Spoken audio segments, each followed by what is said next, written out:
Madhuram Timbawadi group દ્વારા માનનીય સાંસદ શ્રી રાજેશભાઈ ચુડાસમા સાહેબના સહયોગથી આયોજિત વાલી દીકરીઓના કન્યાદાન અને તૃતીય સમૂહ લગ્ન સમારોહમાં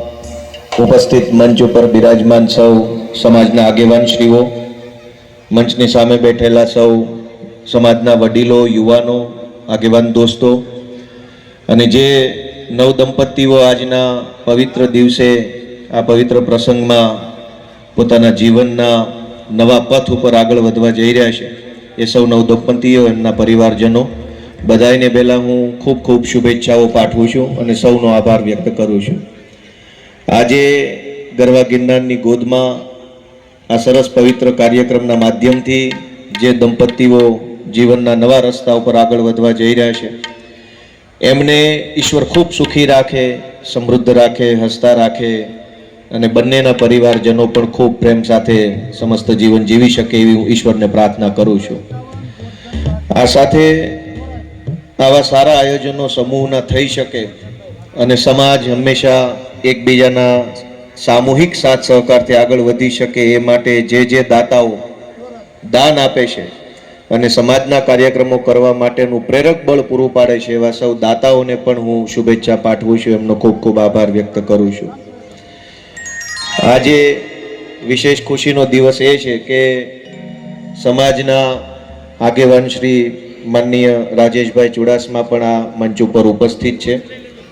અને એમનું પ્રેરક માર્ગદર્શન પણ આપણને સૌને મળે એ આપણા માટે વિશેષ ખુશીનો અને ગર્વનો દિવસ છે. દોસ્તો, સમૂહમાં રહેવું, સમૂહમાં જીવવું અને સમૂહ થકી આગળ વધવું એ માનવ સભ્યતાનો ઇતિહાસ છે. દુનિયાનો જે દિવસે માણસોનો સર્જન થયું દુનિયામાં અને હજારો વર્ષોથી માણસો આગળ વધ્યા, લોકો દુનિયાના કોઈ પણ દેશમાં કે જ્ઞાતિમાં કે ગામમાં, એના પાયાનું તત્વ છે સમૂહ. જ્યારે સમૂહ એકઠો થાય, બધા ભેગા મળીને કોઈ પ્રયત્ન કરે ત્યારે હંમેશા એ પ્રયત્ન સફળ થાય છે. સમાજની અંદર પણ બધા ભેગા મળી અને નક્કી કરે કે આપણે આપણા સમાજના છેવાડાના દીકરા દીકરીઓને પરણાવવા છે, એમને ધામધૂમથી લગ્ન કરાવવા છે, તો એ પ્રયત્ન પણ આજે આ સફળ થયો છે અને લગભગ આ ત્રીજો સમૂહ લગ્ન સમારોહ છે. એટલે 3 વખતથી આવું સફળ આયોજન કરવા બદલ સમસ્ત મધુરમ ટીમ્બાવાડી ગ્રુપ અને વડાલના કોળી સમાજ ટ્રસ્ટને પણ મારી શુભેચ્છાઓ પાઠવું છું. અને મારી જેવા નાના માણસને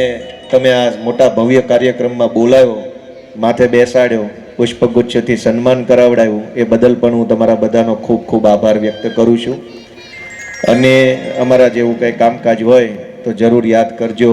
હુકમ કરજો એવી વિનંતી સાથે ફરી એક વખત સૌ વડીલો, યુવાનો, આગેવાનોનો ખૂબ ખૂબ આભાર.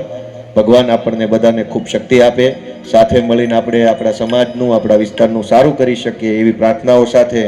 નવ દંપતીઓને શુભેચ્છા અને સૌ આયોજકોનો આભાર.